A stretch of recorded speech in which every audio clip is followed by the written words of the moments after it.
ခန်းကြီး21အငယ်1မှ8ထာဝရဘုရားသည်အမိန့်တော်ရှိသည့်အတိုင်းစာရာကိုအကြည့်အရှုကြွတော်မူ၍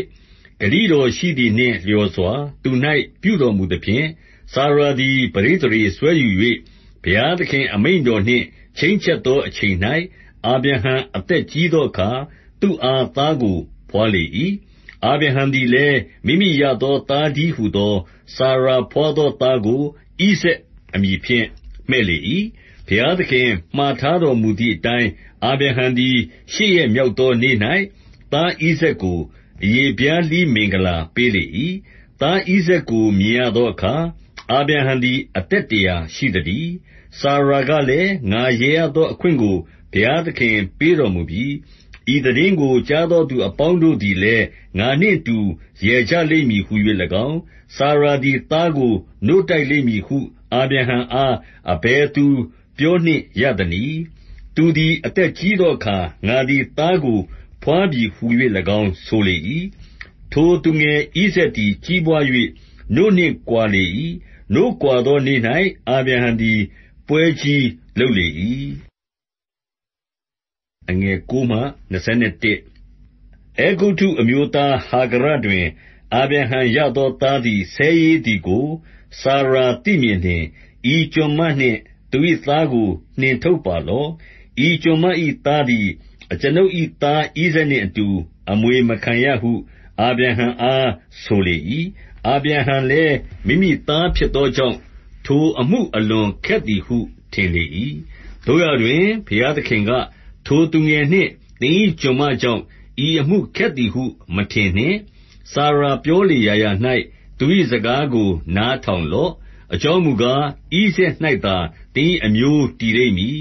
ကျွန်မ၏သားသည်သင်၏အမျိုးဖြစ်သောကြောင့်သူ့ကိုလည်းလူမျိုးဖြစ်စေမည်ဟုအာဗြဟံအားမိန့်တော်မူ၏အာဗြဟံသည်နံနက်စောစောထ၍မုန့်နှင့်ရေဘူးကိုယူသဖြင့်ဟာဂရပခုံး၌တင်ပြီးလျှင်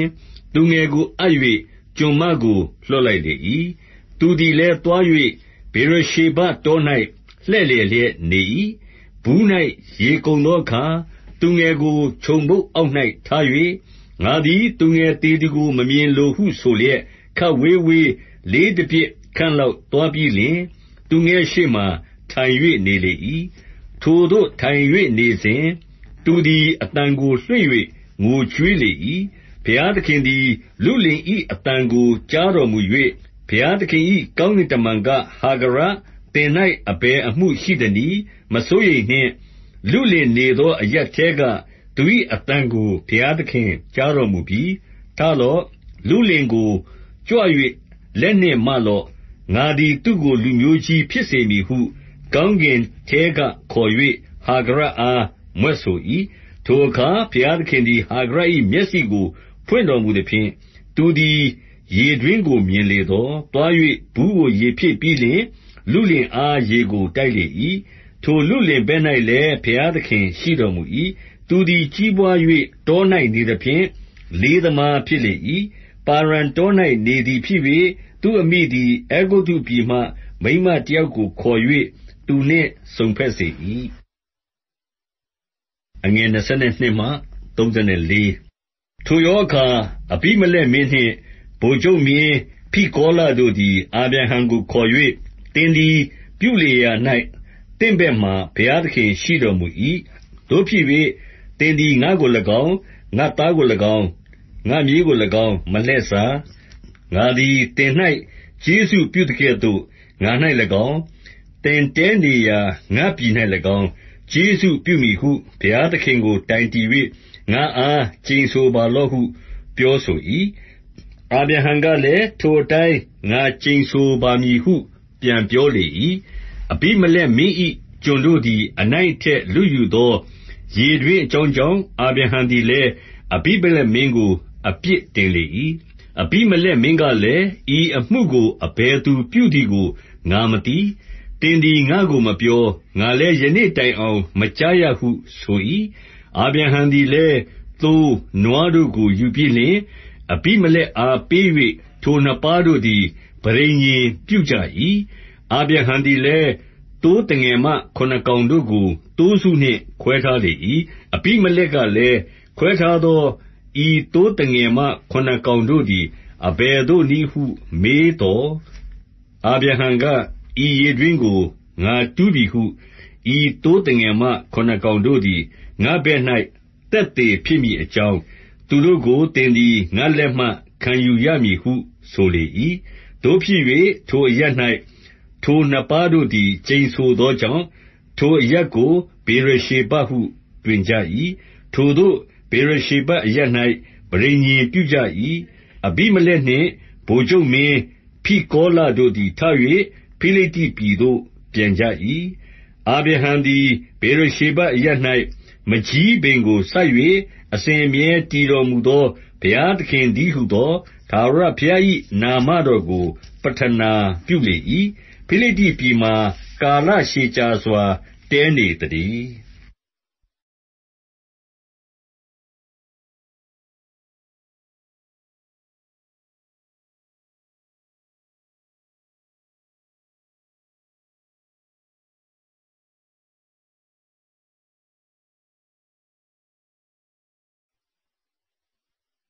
ခန်းကြီး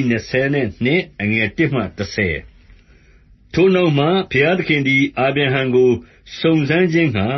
အာဗြဟံဟုခေါ်တော်မူ၍အာဗြဟံကအကျွန်ုပ်ရှိပါ၏ဟုလျှောက်လျှင်သင်သည်အလွန်ချစ်သောတယောက်တည်းသောသားဣဇာက်ကိုယူ၍မောရိပြည်သို့သွားလော့ငါပြလတံ့သောတောင်ပေါ်မှာသူ့ကိုမီးရှို့ရာယဇ်ပြု၍ပူဇော်လော့ဟုမိန့်တော်မူ၏အာဗြဟံသည်နံနက်စောစောထ၍မြည်းကိုကုန်းနှီးတင်ပြီးလျှင်မိမိသားဣဇာက်နှင့်ငယ်သားနှစ်ယောက်ကိုခေါ်၍ယဇ်ရှို့စရာထင်းကိုခွဲပြီးမှဘုရားသခင်မိန့်တော်မူသောအရပ်သို့ထသွားလေ၏သုံးရက်မြောက်သောနေ့၌မျှော်ကြည့်၍ထိုအရပ်ကိုအဝေးကမြင်လျှင်ငယ်သားနှစ်ယောက်တို့အားသင်တို့သည်ဤအရပ်၌မြည်းနှင့်အတူနေရစ်ကြလော့ငါသည်သားနှင့်အတူထိုအရပ်သို့သွား၍ကိုးကွယ်ခြင်းကိုပြုအံ့ထိုအမှုပြီးမှသင်တို့ဆီသို့ပြန်လာဦးမည်ဟုဆိုလေ၏ထိုအခါယဇ်ရှို့စရာထင်းကိုယူ၍သားဣဇာက်အပေါ်မှာတင်ပြီးလျှင်မီးနှင့်ထားကိုမိမိလက်၌ကိုင်လျက်နှစ်ယောက်အတူသွားကြ၏သွားကြစဉ်တွင်ဣဇာက်သည်အဘအာဗြဟံကိုအဘဟုခေါ်လျှင်ငါသားငါရှိ၏ဟုအာဗြဟံထူးလေ၏ဣဇာက်ကလည်းမီးပါ၏ထင်းလည်းပါ၏ယဇ်ရှို့စရာဘို့သိုးသငယ်သည်အဘယ်မှာရှိသနည်းဟုမေးလျှင်အာဗြဟံကငါသားယဇ်ရှို့စရာဘို့သိုးသငယ်ကိုဘုရားသခင်သည်မိမိအဘို့ပြင်ဆင်တော်မူလိမ့်မည်ဟုဆိုလေ၏ထိုသို့နှစ်ယောက်အတူသွား၍ဘုရားသခင်မိန့်တော်မူသောအရပ်သို့ရောက်ကြသောအခါအာဗြဟံသည်ယဇ်ပလ္လင်ကိုတည်၍ထင်းကိုခင်းပြီးလျှင်သားဣဇာက်ကိုချည်နှောင်၍ယဇ်ပလ္လင်၌ထင်းပေါ်မှာတင်ထား၏မိမိလက်ကိုဆန့်၍သားကိုသတ်ခြင်းငှါထားကိုကိုင်ယူလေ၏အငယ်7မှ14ထိုအခါထာဝရဘုရား၏ကောင်းကင်တမန်ကအာဗြဟံအာဗြဟံဟုကောင်းကင်ဘော်ကခေါ်လေ၏အာဗြဟံကအကျွန်ုပ်ရှိပါ၏ဟုလျှောက်လျှင်ထိုလုလင်ကိုမထိမခိုက်နှင့်အလျှင်းမပြုနှင့်သင်သည်ဘုရားသခင်ကိုကြောက်ရွံ့သည်ဟုယခုငါသိ၏အကြောင်းမူကားသင်၏သားသင်၌တယောက်တည်းသောသားကိုငါတောင်း၍သင်သည်ငါ့ကိုမငြင်းဟုမိန့်တော်မူ၏ထိုအခါအာဗြဟံသည်မျှော်ကြည့်၍မိမိနောက်မှာခြုံပုတ်၌ချိုညှိလျက်ရှိသောသိုးကိုမြင်လေ၏ထိုသိုးကိုသွား၍ယူပြီးလျှင်မိမိသားကိုစားမီးရှို့ရာယဇ်ပြု၍ပူဇော်လေ၏ထိုအရပ်ကိုယေဟောဝါရိရေဟုအာဗြဟံသမုတ်လေ၏ထိုသို့နှင့်အညီတောင်ပေါ်မှာထာဝရဘုရားပြင်ဆင်တော်မူမည်ဟုယနေ့တိုင်အောင်ဆိုလေ့ရှိသတည်းအငယ်15မှ19တဖန်ထာဝရဘုရား၏ကောင်းကင်တမန်သည်ကောင်းကင်ဘော်ကအာဗြဟံကိုခေါ်လျက်သင်သည်ဤအမှုကိုပြု၍သင်၏သားသင်၌တယောက်တည်းသောသားကိုငါ့အားမငြင်းသောကြောင့်ငါသည်သင့်အားအစဉ်အမြဲကောင်းချီးပေးမည်သင်၏အမျိုးအနွယ်ကိုလည်းကောင်းကင်ကြယ်ကဲ့သို့၎င်းသမုဒ္ဒရာသဲလုံးကဲ့သို့၎င်းအစဉ်အမြဲပွားများစေမည်သင်၏အမျိုးအနွယ်သည်ရန်သူတို့၏မြို့တံခါးများကိုအစိုးရလိမ့်မည်သင်၏အမျိုးအနွယ်အားဖြင့် လူမျိုးအပေါင်းတို့သည် ကောင်းကြီးမင်္ဂလာကို ခံရကြလိမ့်မည်ဟု ငါ၏စကားကို သင်နားထောင်သောကြောင့်၊ ငါသည် ကိုယ်တိုင်တည်၍ ကျိန်ဆို၏ဟု ထာဝရဘုရား၏ အမိန့်တော်ကို ဆင့်ဆိုလေ၏။ ထိုအခါ အာဗြဟံသည် ငယ်သားတို့ရှိရာသို့ ပြန်၍၊ သူတို့သည် ထပြီးလျှင် ဗေရရှေဘအရပ်သို့ လိုက်သွားကြ၏။ ထိုအရပ်၌ အာဗြဟံနေလေ၏။ ထိုနောက်မှ အာဗြဟံကြားသော သိတင်းစကားဟူမူကား၊ သင်၏အစ်ကို နာခေါ်မယား မိလခါသည် သားများကို ဘွားမြင်လေပြီ။ သားအကြီးဟုဇ၊ သူ့ညီဗုဇ၊ အာရန်အဘကေမွေလ၊ ခေသက်၊ ဟာဇော၊ ပိလဒါရှ၊ ယိဒလ၊ ဗေသွေလတည်းဟူသော သားရှစ်ယောက်တို့ကို အာဗြဟံအစ်ကို နာခေါ်၏မယား မိလခါဘွားမြင်လေ၏။ ဗေသွေလကား ရေဗက္ကအဘတည်း။ ရုမာအမည်ရှိသော နာခေါ်၏မယားငယ်သည်လည်း တေဘ၊ ဂါဟံ၊ သဟာရှ၊ မာခါတို့ကို ဘွားမြင်လေ၏။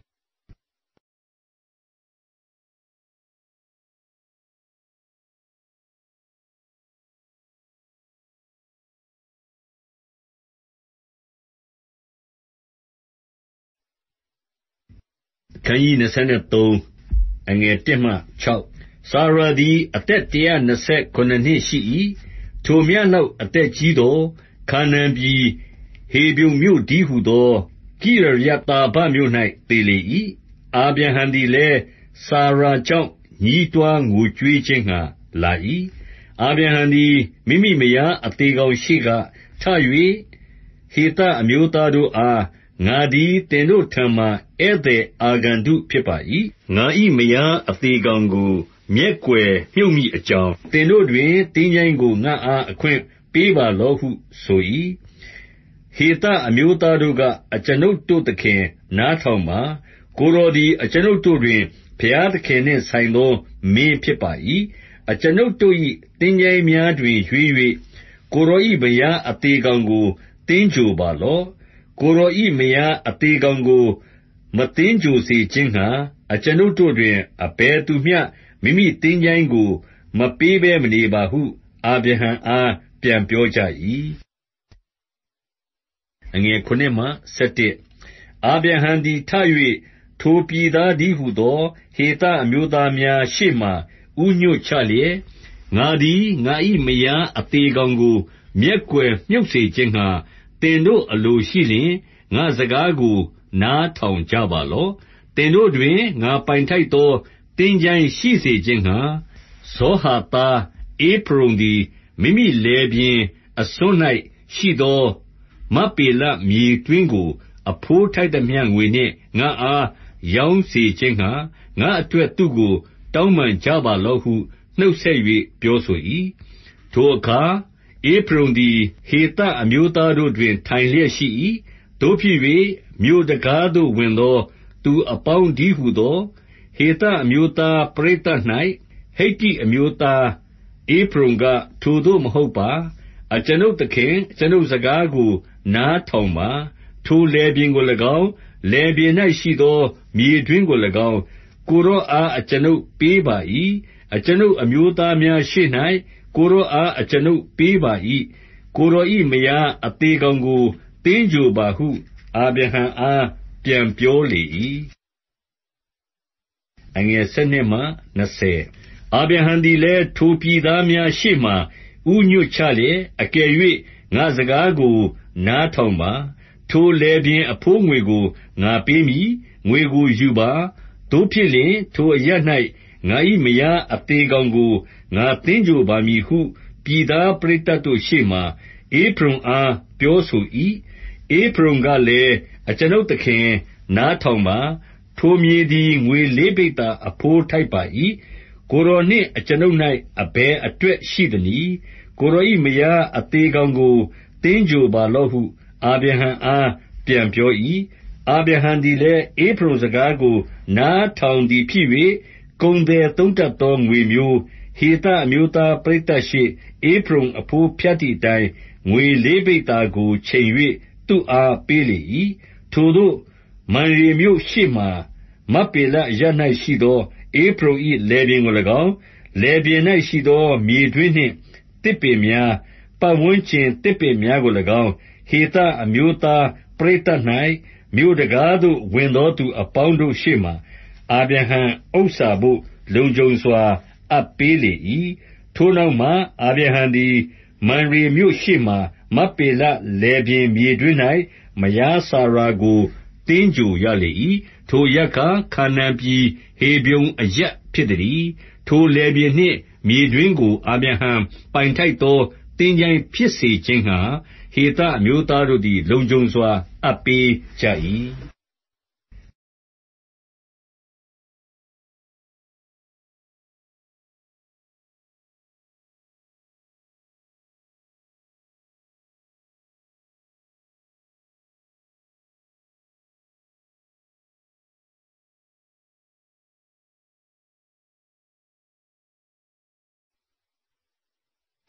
ခန်းကြီး24အငယ်1မှ14အာဗြဟံသည်အို၍အသက်အရွယ်ကြီးရင့်လှပြီ။ထာဝရဘုရားသည်အရာရာ၌သူ့ကိုကောင်းကြီးပေးတော်မူပြီ။အာဗြဟံသည်မိမိအိမ်သားတို့တွင်အသက်ကြီး၍ဘဏ္ဍာစိုးလုပ်သောသူကိုခေါ်လျက်၊သင်သည်ငါနေသောခါနာန်အမျိုးသမီးတို့တွင်ငါ့သားဘို့မယားကိုမရွေးမယူဘဲငါ့ပြည်ငါ့အမျိုးသားချင်းတို့ထံသို့သွား၍ငါ့သားဣဇာက်အဘို့မယားကိုယူရမည်ဟုသင်၏လက်ကိုငါ့ပေါင်အောက်၌ထားပြီးမှ၊ကောင်းကင်မြေကြီးအရှင်ဘုရားသခင်ထာဝရဘုရားကိုတိုင်တည်၍ငါကျိန်ဆိုစေပါမည်ဟုဆို၏။ကျွန်ကလည်း၊မိန်းမသည်ဤပြည်သို့မလိုက်မလာလိုလျှင်ကိုယ်တော်ထွက်လာသောပြည်သို့ကိုယ်တော်၏သားကိုတဖန်ကျွန်တော်ခေါ်သွားရပါမည်လောဟုမေးလေသော်၊အာဗြဟံက၊ထိုပြည်သို့ငါ့သားကိုခေါ်၍မသွားနှင့်။သတိပြုလော့။ငါ့အဘ၏အိမ်မှ၎င်း၊ငါ့အမျိုးသားနေရာပြည်မှ၎င်းငါ့ကိုခေါ်၍သင်၏အမျိုးအနွယ်အားဤပြည်ကိုငါပေးမည်ဟုငါ့အားဗျာဒိတ်တော်ပေး၍ကျိန်ဆိုတော်မူသောကောင်းကင်ဘုံရှင်ဘုရားသခင်ထာဝရဘုရားသည်မိမိကောင်းကင်တမန်ကိုသင့်ရှေ့၌စေလွှတ်တော်မူသဖြင့်၊သင်သည်ထိုပြည်မှငါ့သားဘို့မယားကိုယူရလိမ့်မည်။မိန်းမသည်သင်နှင့်အတူမလိုက်လိုလျှင်သင်သည်ယခုငါပေးသောကျိန်ဆိုခြင်းနှင့်ကင်းလွတ်စေ။ငါ့သားကိုထိုပြည်သို့ခေါ်၍မသွားနှင့်ဟုဆိုပြီးမှ၊ကျွန်သည်သခင်အာဗြဟံ၏ပေါင်အောက်၌လက်ကိုထား၍ထိုအမှု၌ကျိန်ဆိုလေ၏။ထိုကျွန်သည်လည်းမိမိသခင်၏ဥစ္စာရှိသမျှကိုစီရင်သောသူဖြစ်၍သခင်၏ကုလားအုပ်စုထဲကကုလားအုပ်ဆယ်စီးကိုယူ၍ထသွားသဖြင့်မေသောပေါတာမိတိုင်းနာခေါ်မြို့သို့ရောက်လေ၏။မိန်းမများရေခပ်သောညဦးယံအချိန်၌မြို့ပြင်ရေတွင်းနားမှာကုလားအုပ်တို့ကိုဝတ်စေပြီးလျှင်၊အကျွန်ုပ်၏သခင်အာဗြဟံ၏ဘုရားသခင်ထာဝရဘုရားယနေ့အကျွန်ုပ်အကြံကိုထမြောက်စေ၍အကျွန်ုပ်၏သခင်အာဗြဟံ၌ကျေးဇူးပြုတော်မူပါဟုအကျွန်ုပ်ဆုတောင်းပါ၏။အကျွန်ုပ်သည်ဤရေတွင်းနားမှာရပ်နေ၍ထိုမြို့သူသတို့သမီးတို့သည်ရေခပ်ခြင်းငှါလာကြသည်တွင်၊အကြင်သတို့သမီးကိုအကျွန်ုပ်သောက်ခြင်းငှါသင်၏ရေဘူးကိုချပါဟုဆိုသော်၊သောက်ပါ။သင်၏ကုလားအုပ်တို့ကိုလည်းရေတိုက်ပါမည်ဟုပြန်ဆိုသောသတို့သမီးသည်ကိုယ်တော်၏ကျွန်ဣဇာက်ဘို့ခန့်ထားတော်မူသောသူဖြစ်ပါစေသော။ထိုသို့အားဖြင့်အကျွန်ုပ်၏သခင်၌ကျေးဇူးပြုတော်မူကြောင်းကိုအကျွန်ုပ်သိရပါမည်ဟုလျှောက်ဆို၏။ထိုသို့လျှောက်ဆို၍မပြီးမှီအာဗြဟံအစ်ကိုနာခေါ်မယားမိခါလသားဗေသွေလ၏သမီးရေဗက္ကသည်ရေဘူးကိုထမ်းလျက်ထွက်လာသည်ကိုမြင်၏။ထိုသတို့သမီးသည်အလွန်အဆင်းလှ၍ယောက်ျားနှင့်မဆက်ဆံသေးသောကညာဖြစ်၏။ရေတွင်းသို့ဆင်း၍ရေဘူးကိုရေနှင့်ဖြည့်ပြီးမှတက်လာ၏။ကျွန်သည်လည်းထိုမိန်းမနှင့်တွေ့ခြင်းငှါပြေး၍သင်၏ရေဘူး၌ရေအနည်းငယ်ကိုသောက်ပါရစေဟုဆိုလေသော်၊မိန်းမကသောက်ပါလော့အရှင်ဟုဆိုသဖြင့်မိမိလက်ပေါ်မှာအလျင်အမြန်ရေဘူးကိုချ၍ရေကိုပေးလေ၏။ရေကိုပေးပြီးလျှင်သင်၏ကုလားအုပ်တို့သည်လည်းဝစွာသောက်เสียဘို့ ရေခပ်ပါမည်ဟုဆိုသည်အတိုင်း၊အလျင်အမြန်ဘူး၌ရှိသောရေကို ရေတိုက်ခွက်ထဲကလောင်းပြီးလျှင်၊တဖန်ခပ်ခြင်းငှါ ရေတွင်းသို့ပြေး၍ကုလားအုပ်အဘို့ရေခပ်လေ၏။ယောက်ျားသည်ထိုမိန်းမကိုအံ့ဩ၍မိမိရောက်လာသောအမှုကိုထာဝရဘုရားပြုစုတော်မူသည်မမူသည်ကိုသိလို၍တိတ်ဆိတ်စွာနေလေ၏။ကုလားအုပ်များကိုရေသောက်စေပြီးသောနောက်၊ယောက်ျားသည်အချိန် ငါးမူးရှိသောရွှေနှစ်ဆွဲ၊အကျပ်10 အချိန်ရှိသောရွှေလက်ကောက်တရံကိုထုတ်၍၊သင်သည်အဘယ်သူ၏သမီးဖြစ်သနည်း။ကျွန်ုပ်ကိုပြောပါ။သင်၏အဘအိမ်၌ကျွန်ုပ်တို့တည်းခိုစရာအရပ်ရှိသလောဟုမေးလေသော်၊မိန်းမက၊ကျွန်ုပ်သည်နာခေါ်၏မယားမိလခာဘွားမြင်သောဗေသွေလ၏သမီးဖြစ်သည်ဟူ၍၎င်း၊ကျွန်ုပ်တို့၌မြက်ခြောက်များ၊စားဘွယ်သောက်ဘွယ်များနှင့်တည်းခိုစရာအရပ်လည်းရှိသည်ဟူ၍၎င်းဆိုလေ၏။ထိုအခါယောက်ျားသည်ဦးညွှတ်ချ၍ထာဝရဘုရားကိုကိုးကွယ်လျက်၊ကရုဏာသစ္စာတော်ကိုအကျွန်ုပ်သခင်မှရုပ်သိမ်းတော်မမူသောအကျွန်ုပ်သခင်အာဗြဟံ၏ဘုရားသခင်ထာဝရဘုရားသည်မင်္ဂလာရှိတော်မူစေသတည်း။လမ်းမှာသွားလျက်ရှိသောအကျွန်ုပ်ကိုထာဝရဘုရားသည်အကျွန်ုပ်သခင်၏ညီအစ်ကိုတို့အိမ်သို့ပို့ဆောင်တော်မူပါသည်တကားဟုမြွက်ဆို၏။သတို့သမီးသည်လည်းပြေး၍အမိ၏အိမ်၌ဤအရာများကိုကြားပြောလေ၏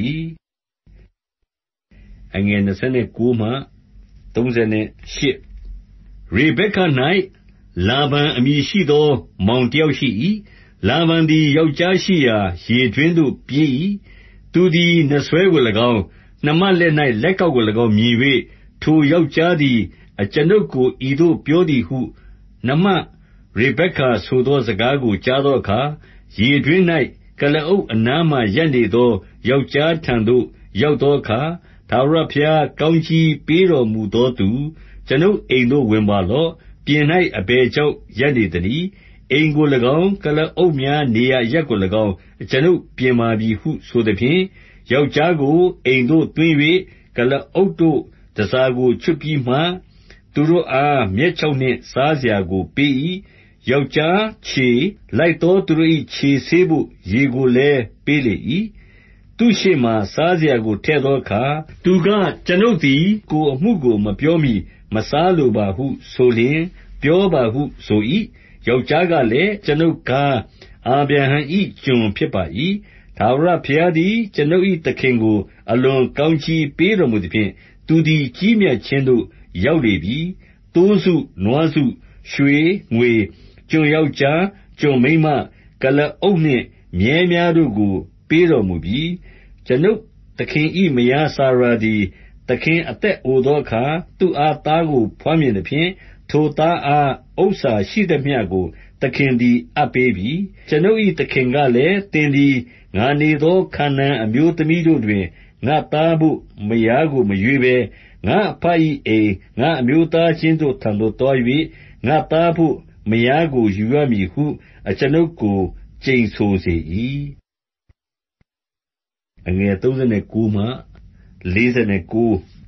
အကျွန်ုပ်ကလည်း၊မိန်းမသည်မလိုက်လိုလျှင်အဘယ်သို့နည်းဟုသခင်ကိုမေးလေသော်၊သခင်က၊အကြင်ထာဝရဘုရားသခင့်ရှေ့တော်၌ငါသွားလာ၏။ထိုဘုရားသည်မိမိကောင်းကင်တမန်ကိုသင်နှင့်အတူစေလွှတ်၍သင်သွားသောအမှုကိုပြုစုတော်မူသဖြင့်၊ငါ့အမျိုးသားချင်း၊ငါ့အဘ၏အိမ်ထဲကငါ့သားဘို့မယားကိုယူရမည်။ငါ့အမျိုးသားချင်းတို့ထံသို့ရောက်သောအခါသင်သည်ငါပေးသောကျိန်ဆိုခြင်းနှင့်ကင်းလွတ်စေ။ထိုသူတို့သည်မိန်းမကိုမပေးသော်လည်းသင်သည်ငါပေးသောကျိန်ဆိုခြင်းနှင့်ကင်းလွတ်စေမည်ဟုပြော၏။ကျွန်ုပ်သည်ယနေ့ရေတွင်းသို့ရောက်ပြီးလျှင်၊ကျွန်ုပ်သခင်အာဗြဟံ၏ဘုရားသခင်ထာဝရဘုရားအကျွန်ုပ်ရောက်လာသောအမှုကိုယခုပြုစုတော်မူလျှင်၊အကျွန်ုပ်သည်ရေတွင်းနားမှာရပ်နေ၍ရေခပ်ခြင်းငှါလာသောအကြင်သမီးကညာကိုကျွန်ုပ်သောက်ဘို့သင်၏ရေဘူး၌ရေအနည်းငယ်ကိုပေးပါဟုတောင်းသော်၊သောက်ပါ။သင်၏ကုလားအုပ်တို့ဘို့လည်းရေခပ်ပါမည်ဟုပြန်ဆိုသောသမီးကညာသည်ကိုယ်တော်ကျွန်၏သားဘို့ခန့်ထားတော်မူသောမိန်းမဖြစ်ပါစေသောဟုလျှောက်ဆို၏။ထိုသို့စိတ်နှလုံး၌လျှောက်ဆို၍မပြီးမှီရေဗက္ကသည်ရေဘူးကိုထမ်းလျက်ထွက်လာသဖြင့် ရေတွင်းသို့ဆင်း၍ရေခပ်သည်ကို ကျွန်ုပ်မြင်လျှင်၊ ရေသောက်ပါရစေဟု သူ့ကိုတောင်းလေသော်၊ သူသည်အလျင်အမြန်ပခုံးပေါ်က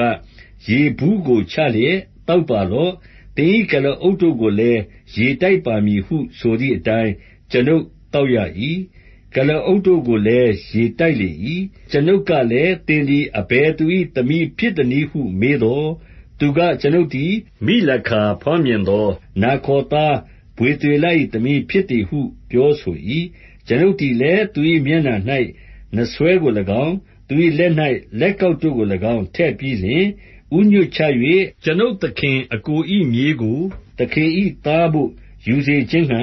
မှန်သောလမ်းဖြင့် ပို့ဆောင်တော်မူသော ကျွန်ုပ်သခင်အာဗြဟံ၏ဘုရားသခင်ထာဝရဘုရားကို ကောင်းကြီးပေး၍ ကိုးကွယ်လေ၏။ ယခုတွင်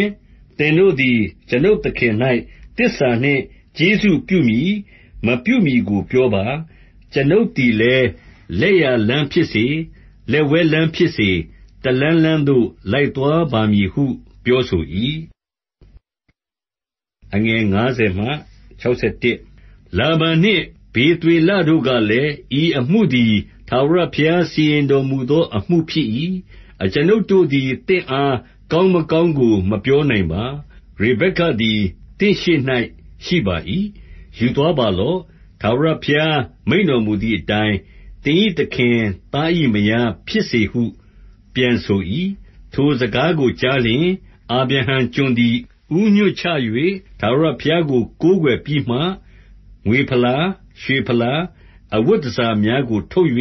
ရေဗက္ကအားပေး၏။ သူ၏အမိမောင်အားလည်း အဘိုးထိုက်သော လက်ဆောင်ကိုပေး၏။ သူနှင့်သူ၏အဘော်အပေါင်းတို့သည် စားသောက်၍ ညဉ့်ကိုလွန်စေပြီးမှ နံနက်ယံ၌ထလျက်၊ ကျွန်ုပ်သည် သခင့်ထံသို့ ပြန်ပါရစေဟု ဆိုလေသော်၊ မောင်နှင့်အမိက၊ မိန်းမကလေးသည် ကျွန်ုပ်တို့ထံမှာ 10 ရက်ခန့်လောက်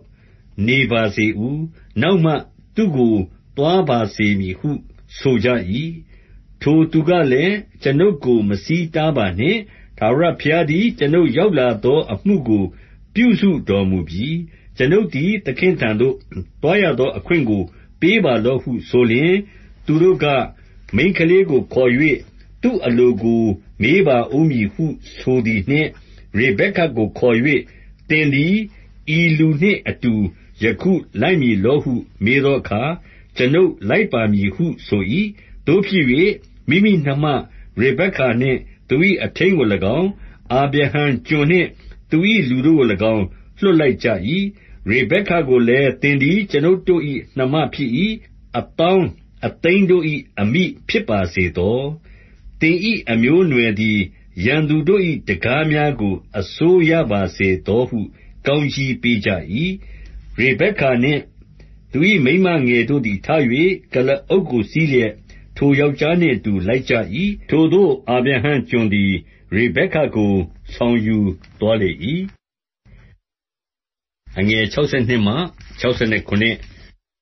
ထိုအခါ တောင်ပြည်အတွင်း၌နေသော ဣဇာက်သည် ဗေရလဟေရောလမ်းဖြင့်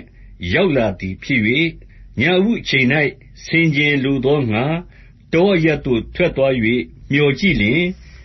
ကုလားအုပ်များလာသည်ကို မြင်လေ၏။ ရေဗက္ကသည်လည်း မြော်ကြည့်၍ ဣဇာက်ကိုမြင်သောအခါ၊ ကုလားအုပ်အပေါ်မှ ဆင်းပြီးလျှင်၊ ကျွန်ုပ်တို့ကို ကြိုဆိုခြင်းငှါ တော၌လာသော ထိုသူကား အဘယ်သူနည်းဟု ကျွန်ကိုမေးလေသော်၊ ကျွန်က၊ ထိုသူသည် ကျွန်ုပ်သခင်ဖြစ်ပါ၏ဟု ပြောဆိုသောစကားကိုကြားလျှင်၊ ရေဗက္ကသည် မျက်နှာဖုံးကိုယူ၍ ဖုံးလေ၏။ ကျွန်သည်လည်း မိမိပြုလေသမျှတို့ကို ဣဇာက်အား ကြားပြောပြီးမှ၊ ဣဇာက်သည် မိမိအမိစာရာ၏တဲသို့ ရေဗက္ကကို ဆောင်ယူ၍ စုံဘက်လေ၏။ ရေဗက္ကကို ချစ်နှစ်မြုပ်သဖြင့် အမိသေသောအမှု၌ သက်သာခြင်းသို့ ရောက်လေ၏။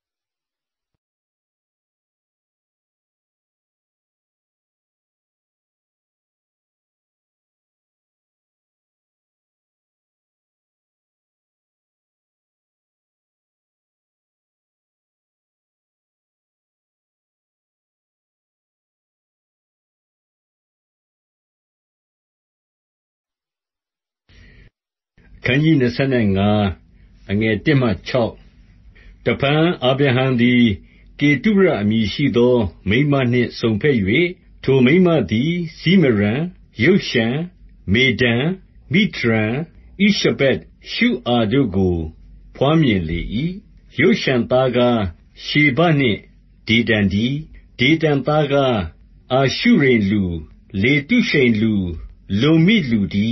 မိဒရန်သားကားအေဖာအေဖေရဟာနုတ်အပိဒအေလဒါဒီထိုသူအပေါင်းတို့ကားကေတုရအနွယ်ဖြစ်ကြတည်းအာဗြဟံသည်မိမိဥစ္စာရှိသမျှကိုဣဇာက်အားပေးလေ၏မယားငယ်တို့၌ရသောသားတို့အားလည်းမိမိအသက်ရှင်စဉ်တွင်ဆုလတ်များကိုဝေပေး၍သားဣဇာက်ထံမှအရှေ့ပြည်သို့လွှတ်လိုက်လေ၏အငယ်9မှ18ထိုနောက်အာဗြဟံသည်အသက်ကြီးရင့်၍အိုမင်းခြင်းနေ့ရက်ကာလပြည့်စုံခြင်းနှင့်တကွ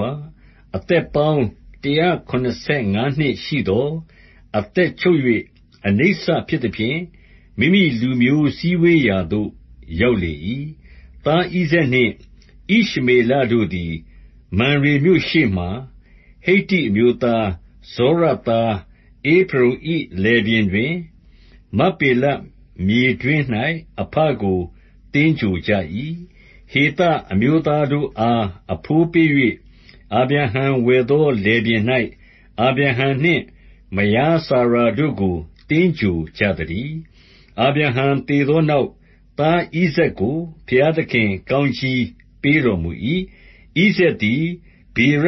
လဟေယောမြို့မှာနေသတည်းစာရာ၏ကျွန်မအေဂုတ္တုအမျိုးသားဟာဂရ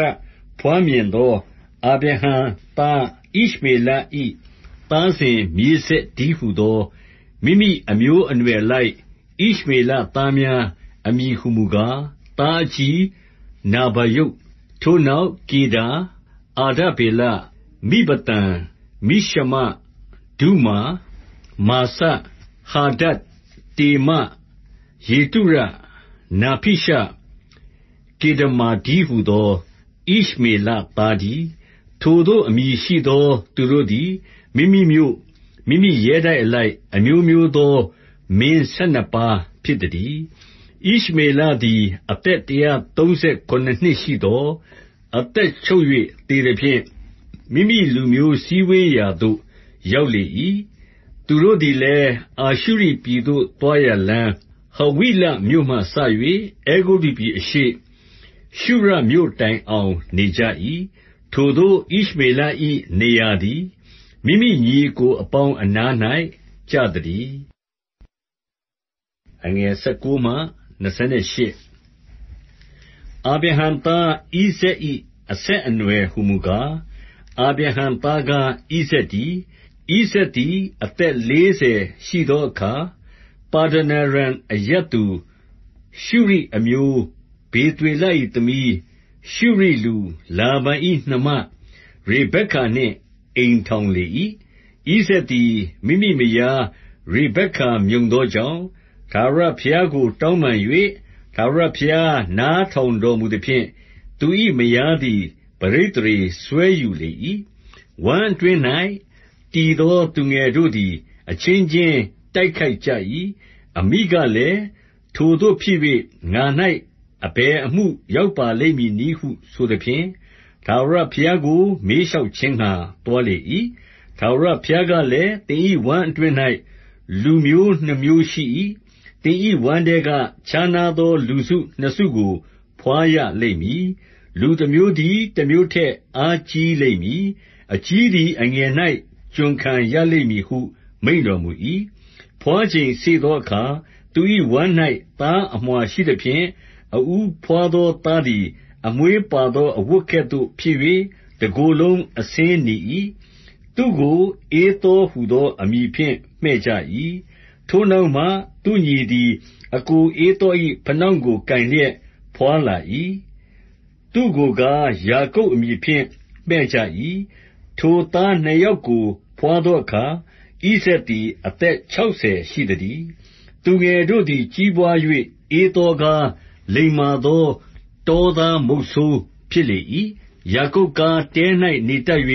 စိတ်ကောင်းသောသူဖြစ်၏။ ဣဇာက်သည်ဧသောပေးသောအမဲသားကို စားလေ့ရှိသောကြောင့် သူ့ကိုချစ်၏။ ရေဗက္ကမူကားယာကုပ်ကိုချစ်၏